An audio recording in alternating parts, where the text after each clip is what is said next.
শ্যামবাজারে ব্যাপক আমদানি থাকা সত্ত্বেও ন্যায্য দাম না পাওয়াতে কৃষক এই পেঁয়াজ নিয়ে খুবই হতাশাগ্রস্ত হয়ে পড়েছেন।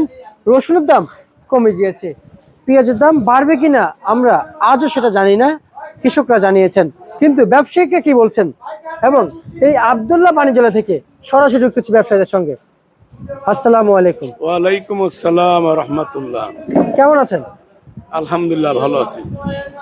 আপনাদের এই শ্যামবাজারে আজকে আমদানি কেমন হয়েছে? আমরা আমদানি মোটামুটি আছে আর কি, সব বেশি না আর কি। আচ্ছা, কৃষক ব্যাপারীদের অবস্থানটা কেমন দেখতে পাইলেন?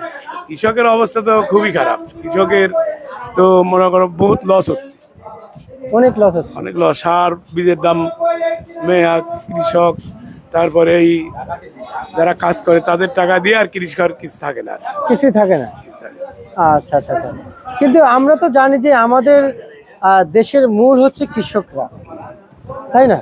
কিন্তু কৃষকের এখানে আমরা একটা অভিযোগ শুনতে পাইলাম যে বিগত 1.5 বছর ধরে এই দুইটা সিজন কৃষকদের বীজ এবং সার বীজ কীটনাশকের দাম একটু বেশি দেখা যাচ্ছে শুনলাম। আসলে এই বিষয়গুলো আপনারা যারা ব্যবসায়িক, কারণ আমার চেয়ে আপনারা তাদের সাথে যুক্ত থাকেন বেশি, আমার চেয়ে আপনাদের রিলেশনশিপটা একটু বেশি তাদের সাথে, কিন্তু আপনারা কেমন বুঝতেছেন? এটা কি অতিরিক্ত বেশি হয়ে গেছে নাকি এটাই ঠিক ছিল দাম সার বীজ কীটনাশক? না, অতিরিক্ত বেশি হয়ে গেছে সার বিষ কীটনাশক। এটার জন্যই তো, না হলে তো 30 টাকা বাজার থাকতো, তারপরও কিছুটা লাভবান হতে স্বস্তি পারে। থাকতো, লাভবান হইতো। কিন্তু এমন আছে যে সারের দাম বেশি কিংবা বিষের দাম বেশি, এই কারণে কৃষক আর ঘরে কোনো টাকা নিয়ে যেতে পারতেছে না। আচ্ছা আচ্ছা আচ্ছা, আমরা শুনতে পাইলাম যে দিন যতই যাচ্ছে ততই কৃষকরা আগ্রহ হারাচ্ছে। কৃষকের তো বাংলাদেশে কৃষকের কোনো দাম নাই। অন্য অন্য রাষ্ট্রে কৃষকের সরকার বহুত এই লোন দিচ্ছে, লোনের থেকে যে টাকা দেওয়া যাচ্ছে মারি খাইতেছে, লোন মাফ করে দিচ্ছে সরকার। কিন্তু বাংলাদেশে তো কৃষকের কোনো ভ্যালু নাই আর কি। আমাদের যদি 50 টাকা কেজি হয়, সরকার ম্যাজিস্ট্রেট পাঠা দেয়, আচ্ছা ঠিক আছে। 50 টাকা হলে পারে তো কারো অসুবিধা হয় না, কৃষক একটু লাভ হয়, যারা কিনে খাবি তাদের কোনো সমস্যা হয় না। 1 কেজি চাউলের দাম হচ্ছে 70-80 টাকা, 80 না 90 টাকাও আছে চাউল। 1 কেজি চাউলের দাম 90 টাকা, আর 50 টাকা কেজি পেঁয়াজ হলে পারে কি এত অসুবিধা কিনে খাওয়া হলা? কোনো অসুবিধা নাই তো। একটা ফ্যামিলির হাফ কেজি পেঁয়াজ হলে পারে চলে, আর একটা ফ্যামিলির 2 কেজি চাউলও লাগে আর কি। তাহলে চাউল যদি 90 টাকা কেজি হয় আর পেঁয়াজ 50 টাকা কেজি হলে পারে ম্যাজিস্ট্রেট পাঠা লাগবে কেন সরকারে? আচ্ছা আচ্ছা, বুঝতে পারছি। এই আমাদের যে বর্তমান রানিং সরকার রয়েছেন তারেক রহমান, উনি কি আপনার কাছে কেমন মনে হচ্ছে? কারণ আপনারা মুরব্বী মানুষ, অবশ্যই আপনারা বুঝেন, আমরা হয়তো এখনো মাত্র শহরে উঠছি, হয়তো বেশি দিন হয়নি, আমার হয়তো 5-6 বছর শহরে। সরকার কেবল ক্ষমতায় আসলো, তারপর দেখা যাক তার চিন্তা ভাবনা কেমন, কি অবস্থা। আপনারা কেমন? যদি এরপরও যদি ইন্ডিয়ার থেকে পেঁয়াজ আনে, তাহলে তো এই দেশ, এই কৃষক মন ভেঙে দেয়, পেঁয়াজ আর লাগাবে না। তখন বাইরের রাষ্ট্রের পর ছাড়া আর এই দেশের মানুষ চলতে পারবে না। আপনার কাছে কেমন মনে হচ্ছে এই সরকারকে কৃষকের দিকে তাকাবে? এই সরকার এখন ইন্ডিয়ার সাথে তাদের কেমন কি সম্পর্ক, সবকিছু সম্পর্কের উপর নির্ভর করে। আগে যেমন সরকার যেমন তত্ত্বাবধান নাকি এই যে সরকার আইছিল আর কি, ইউনূস সরকার আসবে উপদেষ্টার প্রথম যা পেঁয়াজ উঠছে, আবার 2-4 মাস আর লাগে নাই আর কি, পেঁয়াজ ইন্ডিয়ার থেকে আনে নাই। লাস্টে আনছে তো এমন সময়, লাস্ট পজিশন যাই আনছে, তত আর ক্ষতি হয় নাই। কিন্তু এখন যদি এই সরকার যদি পেঁয়াজ আনে, তাহলে তো এই কৃষকের চরম ক্ষতি হবে, চরম ক্ষতি হয়ে যাবে। আচ্ছা আচ্ছা, কিন্তু আমরা তো এলসি চাই না, আর অন্যান্য সরকার আইসা এত পেঁয়াজ দেখতেও পায় নাই কখনো। আমার মনে হয়, আমরা যতটুকু জানি এবং আমি যতটুকু কৃষকের কাছ থেকে খোঁজ নিয়েছি, কৃষকরা বলেছেন বিগত সরকার যারা আসছেন ক্ষমতায়, তারা কিন্তু এত পেঁয়াজ দেখেন না, তারেক রহমান যা দেখতেছেন। কারণ এই বছর বাংলাদেশের সবচেয়ে বেশি এই বছর নাকি আবাদ এবং উৎপাদন বেশি হয়েছে। তা এই যে এখন উৎপাদন আবাদ বেশি হয়েছে, এরপরেও কি এই বছর না, প্রায় প্রতি বছরই এই কৃষকের সময় ওই এলসি আনার সাহস পায় না তো, ঠিক আছে। ওই ইন্ডিয়ান সরকার হোক আর বাংলাদেশ সরকার হোক, এই সময় আর সাহস পায় না। কি জন্য? কৃষকের নিজে লাগায়, ওরা তো এই চিন্তা করে না, লাভ লসের চিন্তা করে না, আনলিবার বেচতেই হবে। আর এই পেঁয়াজের তো জীবন নাই, এই পেঁয়াজ তো চাঙে রাখা যায় না, ঠিক আছে। এই জন্য উঠানে জমিতে উঠানোর সাথে সাথে বিক্রি করা লাগবে। হ্যাঁ।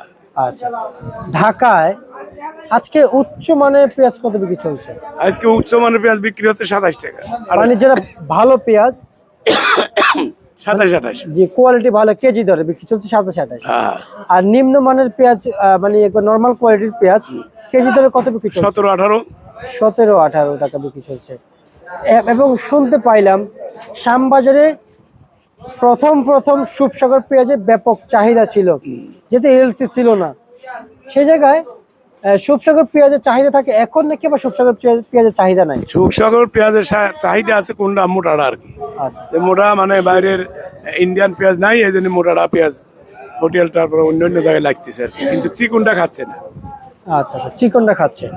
আচ্ছা এবং আজকে আমদানি অনুযায়ী হাটের বাজার কেমন দেখলেন?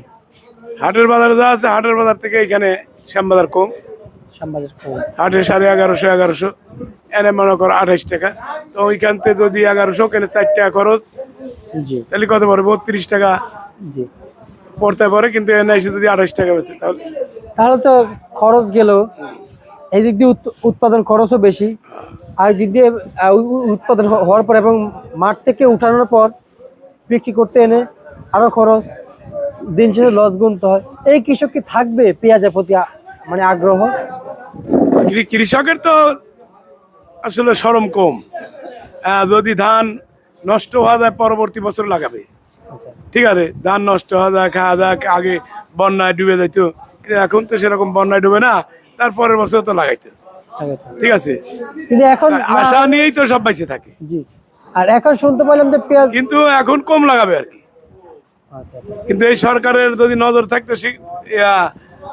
কৃষকের পর, যে কৃষক যখন পেঁয়াজ লাগাবে তাদের লোন দিবে, লোন যদি কৃষক মার খাওয়া দেয় ওই লোন মাফ করে দিবে, তাহলে সে কৃষকের তারা সুস্থ থাকতে পারবে। আচ্ছা আচ্ছা আচ্ছা, বুঝতে পারছি। তখন কৃষক তো একটা চিন্তা করবে, লস হোক সমস্যা না, আমি আবাদ করি। আমি কারণ লসের ইয়াটা তো যে লোনের যে ইয়াটা যেমন পার্সেন্ট নিয়ে সেটা আসলে সরকার মাফ করে দিবে, কোনো কৃষক তখন চিন্তা থাকবে না যে না আমার সমস্যা কি সরকার মাফ করে দেবে।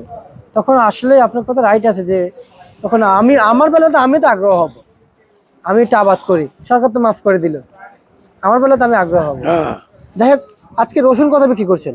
রসুন বিক্রি হচ্ছে উপরে মনে করো 50, 50, নিচে 40। শ্যামবাজারে আলু কত বিক্রি চলছে? শ্যামবাজারে বাজারে শ্যামবাজারে বলা যায়? আচ্ছা আচ্ছা, মানে আপনাদের ঘরে নাই? না, আমার আলাদা। আচ্ছা, তাহলে আমরা আসলে অগ্রিম কথা বলতে চাই না। আর ঈদের আগে কি বোঝা যায় যে বাজার বাড়বে? না, ঈদের আগে আর সম্ভাবনা নাই। সম্ভাবনা নাই। আচ্ছা আচ্ছা আচ্ছা। আর হচ্ছে যে এই যে মূল্য তালিকা বললেন, এটা কি আজকের জন্য? হ্যাঁ, আজকের জন্য এই বাজার। আগামীকাল কি এই দাম থাকবে? না, এখন নাও থাকতে পারে। কালকে 550 টাকা ছিল উপরে রসুন, আজকে ওরা 42-43 টাকা আজকে? হ্যাঁ, আচ্ছা আচ্ছা, বুঝতে পারছি। এই ঠিক আছে, কাঁচামালের কথা করা যাবে না আর কি। বুঝতে পারছি। আর এখন আরো বেশি বলা যায় না, কি জানে কৃষকের ব্যাপার কে কোথা থেকে আসে, কোনো যোগাযোগ করে আসে না তো। আইসে দেখা যায় যে আর ব্যাপারীর সব সময় কত গাড়ি মাল আমদানি, বর্ডারে কত গাড়ি আছে, অনেক কি আছে, তখন আমরা বলতে পারবো। আচ্ছা, ব্যাপারের সময় আসলে হ্যাঁ। বুঝতে পারছি। ঠিক আছে, আপনাকে অসংখ্য অসংখ্য ধন্যবাদ।